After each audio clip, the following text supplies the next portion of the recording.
I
have this function f at x, and notice how this function is just some random assortment of lines, 4 lines to be exact. And the transformations that I want to do to this function are located right here. We want to create a new function called g at x, which does all of these different transformations on our old function f at x. So we're going to use an RST chart to do this. We're going to need to map some key points, and then we'll put those key points on our new graph and create our new graph. Before we start, what we need to do is we need to recognize what all the different transformations are in g at x. These transformations are in the same spots that you would notice if we were dealing with a parabola, just like we had seen in a previous lesson. I bet you could look at this right now and be able to tell me what some of the transformations will be in relation to, are there any reflections, are there any stretches or compressions, or are there any translations? See if you can look at it right now and determine what the different transformations are. Well, let's start with what if we have any reflections. So I look at my equation and I notice, or I always look for, if there's a negative out in front of my first term. This negative out in front here tells me that I have a reflection over the x-axis, or basically something that is flipping something upwards, downwards. So when I write it in my RST here, I'm going to say that I have a reflection over the x-axis.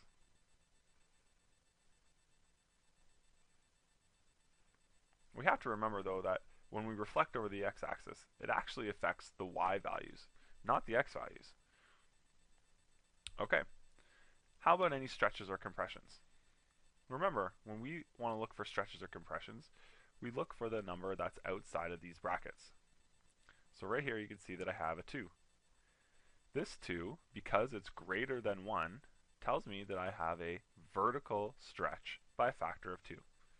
So I have a vertical stretch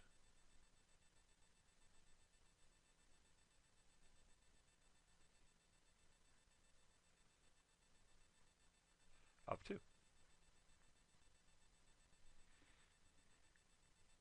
Last but not least, we have our translations. These are our movements up, down, or left and right. And we can see these translations based on the number that's beside the x and the number that's all by itself. So let's start with the number that's beside the x. Remember, x values move left and right. And the key here is when we see a number in the bracket with the x, it's always backwards thinking to what we assume. So when we see a -3, normally -3 goes left on the graph. But because it's backwards thinking, this is actually telling us that we have a translation right 3 units. So we're going to translate right 3 units.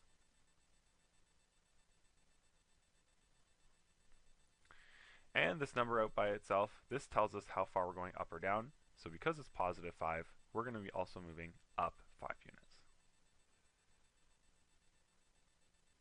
Again, these are very similar to what the transformations would look like if our function here was a parabola. But in this case, our function is just some random assortment of lines. The transformations, though, are in the same location in the equation. So now if I want to graph this, I need to take these RST, or my transformations, and put them into my RST chart. So we always start our RST chart by writing RST down the left-hand side and writing our 2 variables, x and y, at the top of the columns. And so now I look at each of these different transformations and I plug them into each square depending on what they affect. So let's start with the reflection over the x-axis. Remember, this reflection over the x-axis actually affects the y values because it's taking something that's upwards and flipping it downwards. So I go to the reflection row and I write in the y column that I'm taking all these values and multiplying them by -1. A reflection will always be multiplying the values by -1. There's no other number that it could be. So if you have a reflection, always put multiply by -1 in that box. Next, we have our vertical stretch of 2. Our vertical stretch, the clue should be in the name that it's vertical. Vertical things affect the y values. So if we are vertically stretching by 2, I'm taking all of my y values and multiplying them by 2. Last but not least, we have our translations right 3 and up 5. Well, moving left or right affects my x values, so moving right 3 will take all of my x values, and I'll need to add 3 to them, because we're going right. Notice how it's backwards to what's written in the brackets. And we're moving up 5, which means all of my y values will need to add 5 to their value. And there we go. We have our 4 entries into our RST chart, and for this example, we didn't use these 2 boxes right here. In a few lessons, we'll see that these boxes will get used. Our next step now is to map our key points to their new location. But this isn't one of our parent functions, so I don't have my key points memorized for what this function is. In order to find these key points, we're going to need to look at our graph and basically look for where the graph transitions going one direction to another. So let's start at the left of this function. I'm going to put a dot here right on this first point, and we can see that the coordinates of this point are -2 and 0 on the y. So that's going to be my first key point, -2 and 0. Next, we follow the function up to right here, and this is where it transitions to the new direction. So this point right here is going to be another key point, and it's the point 1, 2, 3, 4, and 0 on y. So this key point is at 4, 0.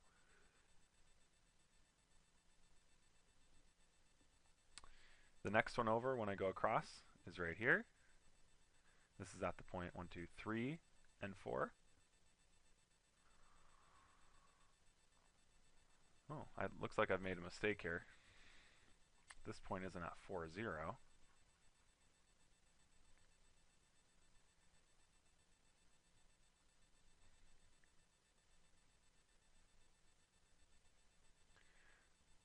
To get our next transition point, we're going to follow up the function here to right here. This is the next point where it switches direction. So we can see that this is at x equals 0 and y equals 4. So this point, or our next key point, is going to be at 0, 4. We move along the function again, and we get to this point right here, which is at the point 3, 4. So that's our next key point. Slide on down to right here, and this looks like it's at the point 1, 2, 3, 4, and 2.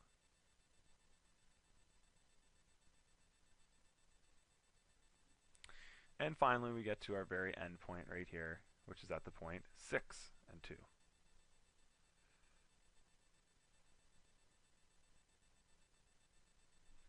So we have 5 different key points. We're going to take each of these key points and map them to their new location on the graph. So draw little arrows here saying that you're mapping these to a new location.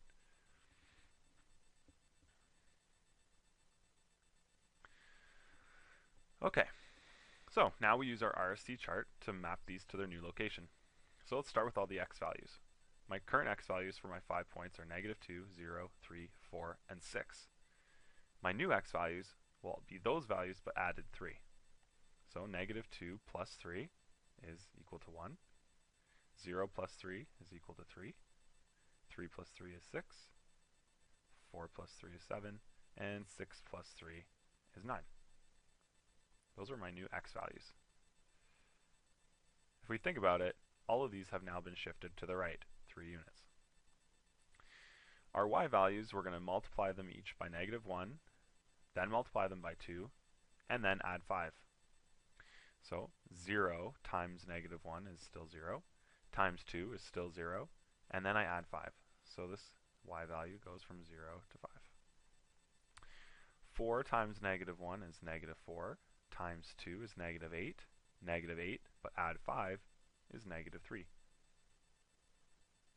And we keep going down the list. So again, we have another 4. That'll turn into negative 3. 2 times negative 1 is negative 2, times 2 is negative 4. Negative 4 plus 5 is positive 1. And this 2 will also turn into positive 1. So our 5 new points are listed here. 1, 5, 3, negative 3, 6, negative 3, 7, 1, and 9, 1. So I'm going to plot those on my graph.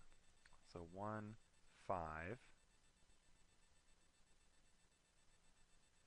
3, negative 3, 1, 2, 3, 6, negative 3, so 3, 6, negative 3, 7, and 1, and then finally 9 and 1. Now, you might be asking, or it might be intuitive, but how do I draw lines to connect these dots, or in which order? Like, does this dot here connect with this dot, and so on and so forth? Well, because we wrote our key points in order from left to right before, that's how we connected our dots. So our new points that we've mapped have to be attached in that order too. So that's just a neat way, or a useful way, to help remember in which order you have to connect the dots. So let's get a line out here and connect these red dots that I drew.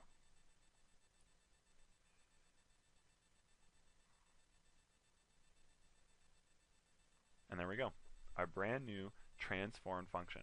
And if you look at it carefully, you'll see that this function has been flipped over the x-axis, so everything's been flipped upside down. We've stretched it out by 2, so you can see that this is much larger than the original function. And we've moved everything to the right, and we've moved everything up.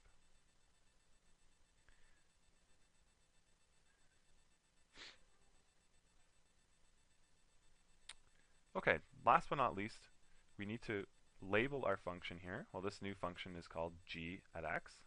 So I'm going to label this g at x. And we should label at least 3 key points on our graph. So I'm going to label the points here at 1, 5, 3, negative 3,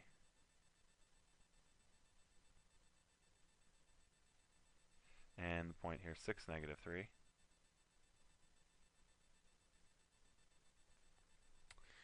And on my original graph, I'll label 3 points as well. So negative 2, 0, 0, 4. You should label the same points that are the same transform points that you put on your other graph. So the first 3 are the ones I labeled here, so I'm going to label the first 3 on this one. And then 3, 4 is this point right here. There you have it. Our graph of f of x transformed using an RST chart. Okay, so quick recap of what we know so far. If I take any function f at x and I do any transformation on it, here are the types of transformations that we have seen. So let's start with this plus minus. This plus minus to us tells us whether or not we're going to have a reflection over the x-axis. If it's positive, we won't have a reflection, but if it's negative, we will have a reflection.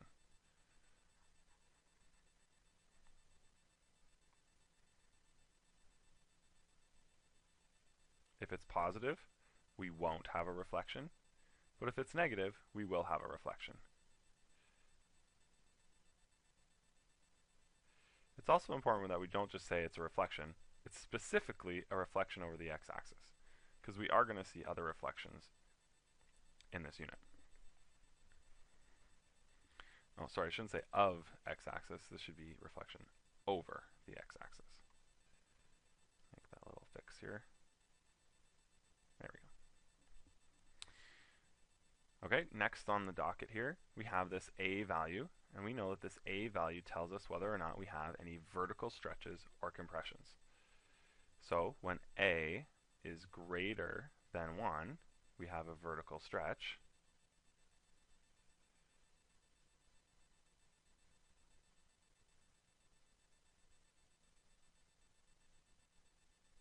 And when a is between 0 and 1, so let me rewrite that here. So when 0 is less than a, but which is less than 1, so a has to be between 0 and 1, this is a vertical compression.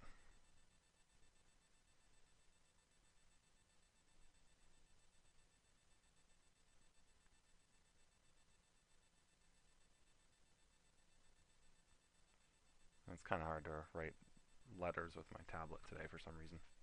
So, vertical compression. All right, what about this d value that's in the brackets with the x? Well, we remember that this tells us whether or not we're moving left or right, but it's backwards thinking to what we think. So these are translations left or right, but backwards thinking. And of course, this c value here tells us if we are going up or down.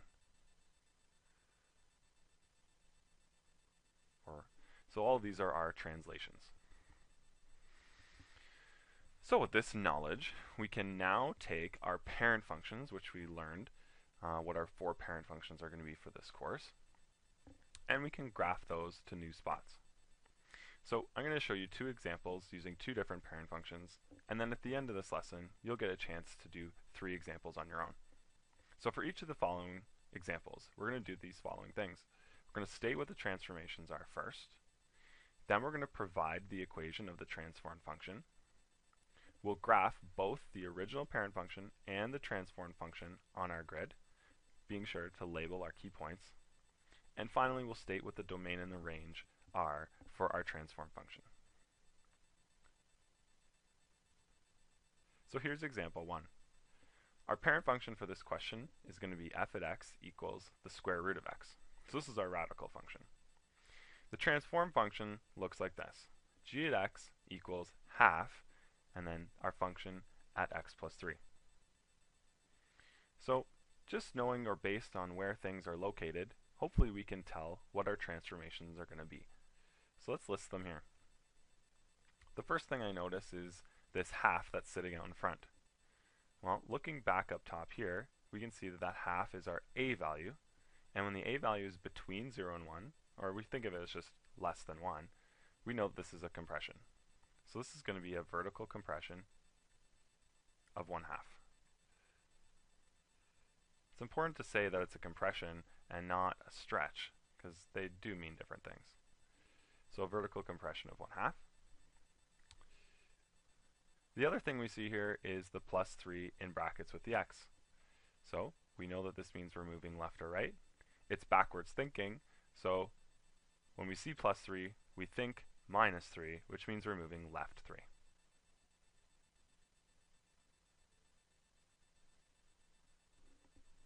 And those are the 2 different transformations that we see here. So, part A, done. Stated the 2 transformations. Part B now is to rewrite our transformed equation, but instead of using the function notation like we have here, we have the f at bracket x plus 3 here, we want to write it using our parent function's notation. So because this is the radical function, our transformed function should have a radical sign in it. It's going to look almost identical to this transformed g at x right here. So when I write my transform function using my parent function's notation, I'm still going to start with g at x. And really what you want to do here is, we know that our parent function is f at x, and it equals the square root of x. So wherever you see f bracket and where the x is in our new transformed equation, that's where we're going to write the square root of x. But I no longer have just an x in the brackets of our function notation. I now have f at x plus 3. So wherever I saw x previously underneath the square root, now I'm going to write x plus 3, because this is replacing that x.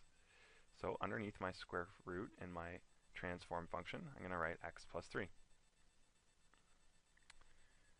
This 1/2, if you notice, is outside of the function notation, so it has to be outside of my radical function. So I'm going to write the 1/2 outside here. And this would be what the equation looks like when I'm talking about transforming the radical function to its new spot. It still has its vertical compression of 1/2 on the outside, and it still has moving left by 3 underneath the square root. So it does look very similar to this, but now we represent the square root. Okay, our next step here is we want to graph both our original function and our new transform function. So let's start with our original function. It's the radical function, so because you've memorized your key points, I know the key points for the radical function are at 0, 0, at 1, 1, and at 4 and 2. So when I draw my curve through here, now I also know another one's at 9, 3, so I'm just going to 1, 2, 3, just to help me out when I draw my curve here. So I'm going to draw a smooth curve through these points as best I can with this tablet. Oh, just missed that there. But that's okay. Here, I'll fake it. You'll have an easier time when you do it on your own paper. But this is my original function here, f at x. Okay, so when I want to graph my transform function, I need to create an RST chart and map the key points. So let's make a little RST chart here. So R, S, and T. Draw my little chart. Put my X up here, my Y right here. Oops. Let's make a little better Y. Sometimes when I draw too fast on the tablet, it doesn't quite register right. There we go. Okay, so let's look at our transformations again. I have a vertical compression of 1/2.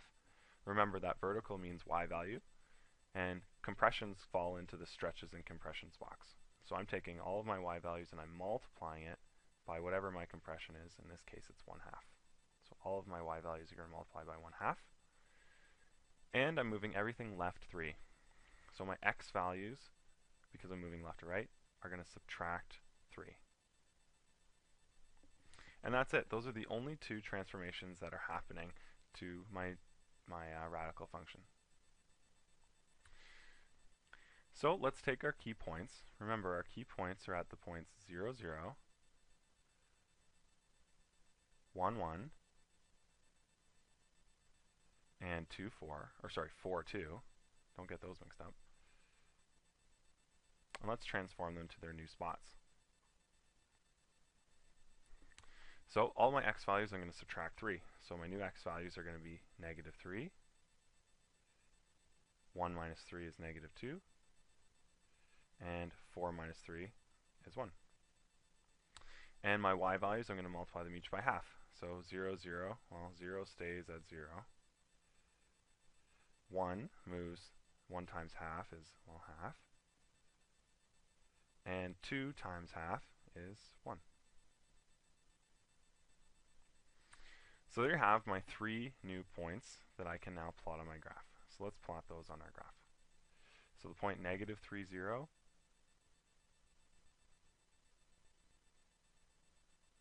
the point -2, 1/2, and the point 1, 1. It repeats right here. And just so that we can get a better idea of what the curve looks like, let's just include the 4th key point here. So remember, that's at 9 and 3. And if I transform it, well, 9 subtract 3 is 6. And 3 times 1/2 is 3/2, which we can just remember as 1.5. So if I move to 6, so 1, 2, 3, 4, 5, 6, and 1.5, that would be right up here. And so let's neatly draw a curve through these points as best that I can here. Okay, and that's going to continue on forever. And I'll label this as my new function here, g at x. Label my key points, so I have -3, 0. I've got -2 and 1/2. This is kind of hard to write here, so -2 and 1/2. And I have the point here at 1, 1. And on my original function, I have my key points here, obviously. One of them here is at 0, 0. One of them is at 1, 1, which is labeled. And one of them here is at 4, 2. So it's a little crunched, as you can tell on my graph. But for yours, you can make it a bit prettier and a bit nicer, and you can see it here. But this is essentially the transform graph. I've moved everything left 3, so the blue thing's been moved left 3, and everything's been compressed, so squished down. It's like you dropped a heavy book on this function, and it sort of squished it down by half. Our last step here is to now state what the domain and range are. So for my transform function, what are the possible values that x can be? Well, let's look at our blue graph here. We see that x exists forever going in the right direction, but it starts at x is negative 3. It doesn't go anywhere further left than that. So XER, because we are including any decimals, fractions, or anything that are on that graph, but x has to be greater or equal to negative 3. So greater or equal to negative 3. Our range are the possible y values here. So YER.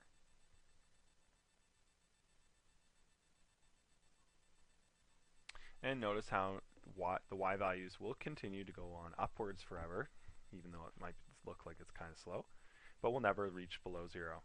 So YER and y has to be greater or equal to 0.